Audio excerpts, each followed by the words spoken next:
ಮುನ್ನುಡಿ ಯಾವುದು? V the people of India ಅಂತ ಫಸ್ಟ್ ನಮ್ಮ ಭಾರತ ಸಂವಿಧಾನದ ಏನು ಫಸ್ಟ್ ಲೈನ್ ಆರಂಭ ಆಗುತ್ತೆ.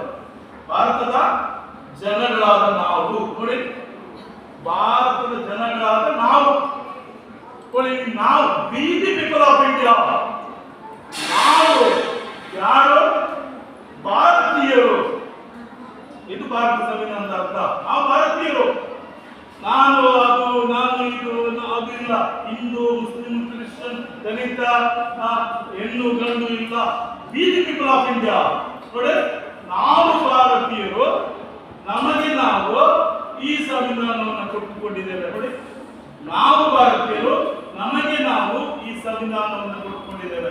ಯಾಕೆ ಈ ಸಂವಿಧಾನವನ್ನು ರಚನೆ ಮಾಡಿಕೊಳ್ಳೋದು? ಏನ್ ಸಂವಿಧಾನ ಹೇಳಿ ಮತ್ತೆ? ಸಂವಿಧಾನ ಅಂತ ಗೊತ್ತಾ? ಕೇಳಿದ್ರ ಸಂವಿಧಾನ ಅಂತ ಕೇಳಿದ್ರೆ ಏನದು?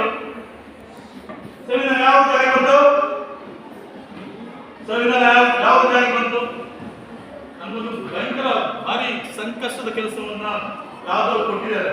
ನಾನು ಹೇಳಿದೆ, ಇದು ಯೂನಿವರ್ಸಿಟಿ ಮಟ್ಟದಲ್ಲಿ ಮಾತಾಡುವ ವಿಚಾರಗಳು ನೀವು ಈ ಪ್ರೈಮರಿ ಮಕ್ಕಳಿಗೆ ಕೊಟ್ಟು ಅವರನ್ನು ಗುರಿಸಿ ಅವರಿಗೆ ನಾನು ಎಷ್ಟು ನ್ಯಾಯ ಕೊಡಬಲ್ಲೆ, ಎಷ್ಟು ತಲುಪಬಲ್ಲೆ, ನನಗೆ ಭಯ ಇದೆ. ನಾನು ಅವಾಗಲೇ ಹೇಳ್ತಿದ್ದೆ ಕೂತ್ಕೊಂಡು, ನನಗೆ ತುಂಬಾ ಸಂಕಷ್ಟಕ್ಕೆ ತಂದು ಹಾಕಿದ್ರಿಂದ ಈ ಮಕ್ಕಳನ್ನು ನಾವು ತಲುಪಬೇಕಲ್ಲ, ವಿಷಯವನ್ನು ತಲುಪಿಸ್ಬೇಕಲ್ಲ, ವಿಷಯಕ್ಕೆ ನಾವು ಜಸ್ಟಿಸ್ ಮಾಡಬೇಕಲ್ಲ, ಹೇಗೆ ಸಾಧ್ಯ? ಅದೊಂದು ಇರಲಿ. ಆದ್ರೂ ನೀವು ಯಂಗ್ ಮೈಂಡ್ಸ್ ನೋಡಿ, ನೀವು ಯಂಗ್ ಮೈಂಡ್ಸ್, ಯುವ ಮನಸ್ಸುಗಳು, ಈ ಯುವ ಮನಸ್ಸುಗಳು ದೇಶವನ್ನು ಕಟ್ಟಬೇಕು, ಈ ಸಮಾಜವನ್ನು ಕಟ್ಟಬೇಕು, ಮತ್ತೆ ನಿಮ್ಮ ಬದುಕನ್ನು ಕಟ್ಟಬೇಕು. ಸೊ ಅದರಿಂದ ಯುವ ಮನಸ್ಸುಗಳು ನೋಡಿ, ನಮ್ಮ ಟೀಚರ್ಗೆ ಸಮಸ್ಯೆ ಇದೆ ತುಂಬಾ. ಅದ್ರಲ್ಲಿ ಅವರು ಏನೇನು ಇಲ್ಲಿ ಕೂತಿದ್ರು ಮನೆ ಕಡೆ ಯೋಚನೆ ಮಾಡ್ತಾರೆ. ನಿಮ್ಗೇನು ಸಮಸ್ಯೆ ಉಂಟಾ? ನಿಮ್ಗೇನು ಸಮಸ್ಯೆ ಉಂಟಾ? ಇಲ್ಲಿ ಊಟ ತಿಂಡಿ ಮಾಡಬೇಕು, ಮನೆ ಕಟ್ಟಬೇಕು, ಫೀಸ್ಗೆ ದುಡ್ಡು ಆಗಬೇಕು, ನಿಮ್ಗೇನೋ ಸಮಸ್ಯೆ ಉಂಟಾ? ಟೀಚರ್ಗೆ ಅದೆಲ್ಲ ನಮ್ಗೆಲ್ಲ ಸಮಸ್ಯೆ ಇದೆ. ಆದರೆ ನಿಮ್ಮ ಮನಸ್ಸು ಕರೆಕ್ಟ್ ಆಗಿಲ್ಲ, ನಿಮ್ಮ ಮನಸ್ಸು ಏನಿದೆ ಅದು ದೇಶ ಯಾರು ಕಟ್ಟಬೇಕು, ಸಮಾಜ ಯಾರು ಕಟ್ಟಬೇಕು, ನಿಮ್ಮ ಬದುಕನ್ನು ಯಾಕೆ ಕಟ್ಕೊಳ್ಬೇಕು, ನೀವು ಯೋಚನೆ ಮಾಡಬೇಕು. ಅದು ನೋಡಿ, ಇದನ್ನೇ ಹೇಳೋದು ಅಲ್ಲಿ Ambedkar, V the people of India, ನಾವು ಭಾರತೀಯರು. ಏನಕ್ಕೆ ಈ ದೇಶವನ್ನು ನಾವು ನಿರ್ಮಿಸಿಕೊಂಡಿದ್ದೇವೆ? ಈ ದೇಶ ನಿರ್ಮಾಣ ಆಯ್ತಲ್ಲ, ಯಾವ ದೇಶ ನಿರ್ಮಾಣ ಆದದ್ದು? ಸ್ವಾತಂತ್ರ್ಯ ಬಂದಿದ್ದು ಯಾವಾಗ? ಸಂವಿಧಾನ ಜಾರಿ ಆದದ್ದು ಯಾವಾಗ ಬರುತ್ತೆ? ಯಾವಾಗ? ಸೊ ಅಲ್ಲಿ ನೋಡಿ, ನಮಗೆ ಎಲ್ಲರಿಗೂ ಒಂದು ಅಭಿಪ್ರಾಯ ಇದೆ. ಎಲ್ಲ ಸ್ವಾತಂತ್ರ್ಯ ಹೋರಾಟಗಾರರು, ಅಂಬೇಡ್ಕರ್, ಗಾಂಧಿ, ಬೋಸ್ ಸೇರ್ಕೊಂಡು ದೇಶಕ್ಕೆ ಸ್ವಾತಂತ್ರ್ಯ ತಂದು ಕೊಟ್ಟು ಇದು ನಮ್ಗೆ ಏನು ಕೆಲಸ ಇಲ್ಲ, ಹೌದಾ? ಇನ್ನೇನು ಕೆಲಸ ಇಲ್ಲ. ಅವ್ರು ಮಾಡಿದನ್ನ ನಾವು ಅನುಭವಿಸುವುದು ಅಂತ ನಮ್ಮ ತಲೆಯಲ್ಲಿ ಇದೆ, ಹೌದಾ? ಗಾಂಧಿ, ಅಂಬೇಡ್ಕರ್, ಇನ್ನಿತರ ಸ್ವಾತಂತ್ರ್ಯ ಹೋರಾಟಗಾರರು ಈ ದೇಶಕ್ಕೆ ಸ್ವಾತಂತ್ರ್ಯ ತಂದುಕೊಟ್ಟು ಅದನ್ನ ಅನುಭವಿಸುವುದು ಮಾತ್ರ ನಮಗೆ ಇರುವಂತದ್ದು. ಅದನ್ನ ಸಂವಿಧಾನ 1957 ನಲ್ಲಿ ಸಂವಿಧಾನ ಜಾರಿ ಕೊಟ್ಟಿರುವಾಗ ಅದು ನಮ್ಗೆ ಏನು ಕೆಲಸ ಇಲ್ಲ ಅಂತ ಸಂವಿಧಾನ ಜಾರಿ ಬಂದಿದೆ. ಸಂವಿಧಾನ ಜಾರಿಗೆ ಬಂದಿರುವುದಲ್ಲ, ಸಂವಿಧಾನ ಸ್ಥಾಪನೆ ಆಗಿಲ್ಲ,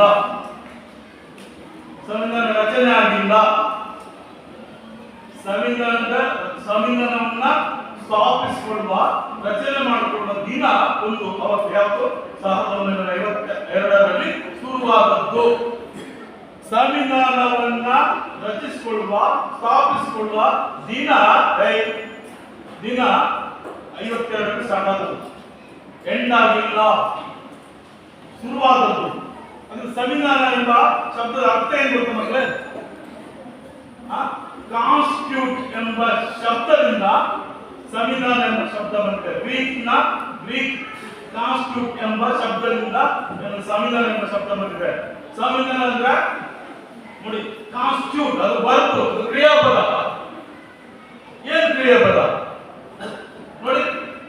ನಮಗೆ ನಾವು ಈ ಸಂವಿಧಾನವನ್ನು ಕೊಟ್ಕೊಂಡೋದು ಅಂದ್ರೆ ಕ್ರಿಯಾಪದ ಕೊಟ್ಕೊಂಡಿದ್ದಾರೆ. ಇನ್ನು ಅದು ನೆವರ್ ಎಂಡಿಂಗ್, ಅದು ಏನು ಅಲ್ಟಿಮೇಟ್ ಪ್ರಾಡಕ್ಟ್ ಅಲ್ಲ. ಅದು ಸಂವಿಧಾನ ಅಂತಿಮವಾಗಿ ರಚನೆಗೊಂಡಿಲ್ಲ.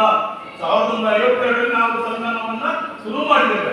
ಕಾನ್ಸ್ಟಿಟ್ಯೂಟ್ ಅಂದ್ರೆ ನಿನಗೆ ನೀವು ರಚನೆ ಮಾಡಿಕೊ. ಕಾನ್ಸ್ಟಿಟ್ಯೂಷನ್ ಅಂದ್ರೆ ರಚನೆ ಮಾಡಿಕೊ, ಸ್ಥಾಪಿಸ್ಕೊ, ಬರೆದುಕೊ ಅಂತ 3 ಅರ್ಥ ಇದೆ. ಸಂವಿಧಾನ ಅಂದ್ರೆ ಏನಂತ?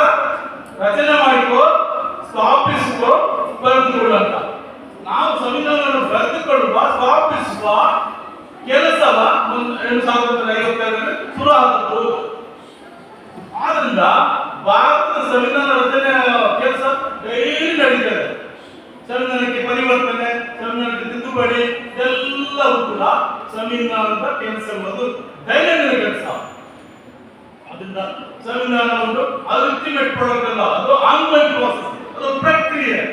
ಸೊ ಈ ಪ್ರಕ್ರಿಯೆಯಲ್ಲಿ ಏನ್ ಹೇಳ್ತಾರೆ, ಮೀಟಿಂಗ್ ಏನ್ ಹೇಳ್ತಾರೆ, ಭಾರತ ಜನಗಳಾದ ನಾವು ಭಾರತವನ್ನ ಒಂದು ಸಾರ್ವಭೌಮ ಸಮಾಜವಾದಿ ಸರ್ವಧರ್ಮ ಸಮಭಾವದ ಪ್ರಜಾಸತ್ತಾತ್ಮಕ ಗಣರಾಜ್ಯವಾಗಿ ರಚಿಸಲು ಮತ್ತು ಅದರ ಸಮಸ್ತ ನಾಗರಿಕರಿಗೆ ಈ ಭಾರತದ ಸಮಸ್ತ ನಾಗರಿಕರಿಗೆ ಏನ್ ಮಾಡಬೇಕು? ಓಕೆ, ಸಾಮಾಜಿಕ, ಆರ್ಥಿಕ ಮತ್ತು ರಾಜಕೀಯ ನ್ಯಾಯವನ್ನು, ವಿಚಾರ, ಅಭಿವ್ಯಕ್ತಿ, ವಿಶ್ವಾಸ, ಧರ್ಮಶ್ರದ್ಧೆ ಮತ್ತು ಉಪಾಸನ ಸ್ವಾತಂತ್ರ್ಯವನ್ನು, ಸ್ಥಾನಮಾನ ಮತ್ತು ಅವಕಾಶ ಸಮಾನತೆ ದೊರೆಯುವಂತೆ ಮಾಡಲು ಮತ್ತು ವ್ಯಕ್ತಿ ಗೌರವವನ್ನು, ರಾಷ್ಟ್ರದ ಏಕತೆಯನ್ನು ಮತ್ತು ಅಖಂಡತೆಯನ್ನು ಸುನಿಶ್ಚಿತಗೊಳಿಸಿ ಅವರಲ್ಲಿ ರಾಷ್ಟ್ರ ಭಾವನೆಯನ್ನು ವೃದ್ಧಿಗೊಳಿಸಲು ಶ್ರದ್ಧಾಪೂರ್ವಕ ಸಂಕಲ್ಪ ಮಾಡಿದವರಾಗಿ ನಮ್ಮ ಸಂವಿಧಾನ ಸಭೆಯಲ್ಲಿ 1949 ಇಸ್ವಿ ನವೆಂಬರ್ ತಿಂಗಳ 26ನೇ ತಾರೀಕಾದ ಈ ದಿವಸ ಈ ಮೂಲಕ ಈ ಸಂವಿಧಾನವನ್ನ ಅಂಗೀಕರಿಸಿ ಅಧಿನಿಯಮಿಸಿಕೊಂಡಿದ್ದೇವೆ. ಅಧಿನಿಯಮಿಸಿಕೊಂಡಿದ್ದೇವೆ, ನಮಗೆ ನಾವು ಜಾರಿ ಮಾಡಿಕೊಂಡಿದ್ದೇವೆ. ಬ್ರಿಟಿಷರು ನಮಗೆ ಸಂವಿಧಾನ ಕೊಟ್ಟದಲ್ಲ, ಅಥವಾ ಬೇರೆ ಯಾವುದೋ ಲೋಕದ ವ್ಯವಸ್ಥೆ ನಮಗೆ ಜಾರಿ ಮಾಡಿದಲ್ಲ.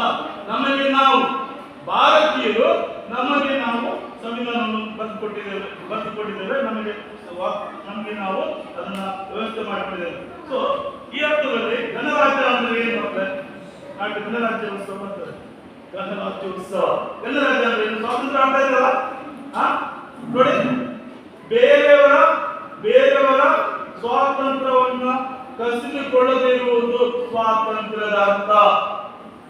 ಸ್ವಾತಂತ್ರ್ಯ ಅಂದ್ರೆ ಬೇರೆಯವರ ಸ್ವಾತಂತ್ರ್ಯ ಕಸಿದುಕೊಂಡ್ರೆ ನಾನೇನಿರ್ತದೆ ಜೈಲಲ್ಲಿರ್ತದೆ. ಅಂದ್ರೆ ಜೈಲಿನಲ್ಲಿ ನಮಗೆ ಎಲ್ಲಿ ಹೋಗ್ಲಿಕ್ಕೆ ಬಿಡುವುದಿಲ್ಲ, ಜೈಲಿನಲ್ಲಿ ಹೋಗ್ಲಿಕ್ಕೆ ಬಿಡುವುದಿಲ್ಲ, ಸುತ್ತಾಡ್ಲಿಕ್ಕಿಲ್ಲ, ಮನೆಗೆ ಹೋಗ್ಲಿಕ್ಕಿಲ್ಲ, ಊಟಕ್ಕೆ ಮದುವೆ ಹೋಗ್ಲಿಕ್ಕಿಲ್ಲ, ಕಾರ್ಯಕ್ರಮ ಹೋಗ್ಲಿಕ್ಕಿಲ್ಲ, ವಾಸ್ತುವರ್ಷಕ್ಕೆ ಹೋಗ್ಲಿಕ್ಕಿಲ್ಲ. ನಾನು ಎಂಜಾಯ್ ಮಾಡ್ಬೇಕು, ನನ್ನ ಬದುಕಲ್ಲಿ ಎಂಜಾಯ್ ಮಾಡ್ಬೇಕಾದ್ರೆ